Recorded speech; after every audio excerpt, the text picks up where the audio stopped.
Agora estamos aqui no camping da Lurimar.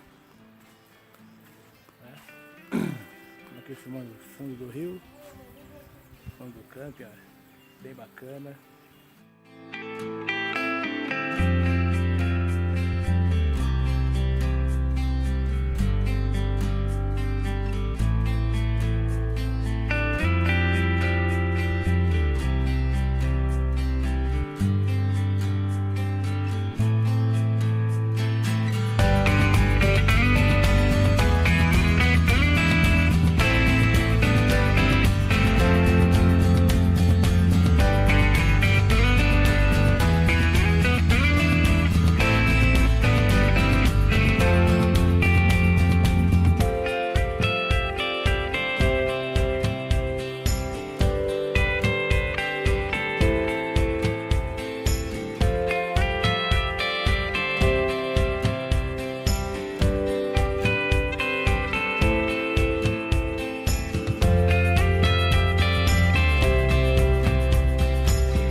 Joanópolis, dizem que é a terra do lobisomem.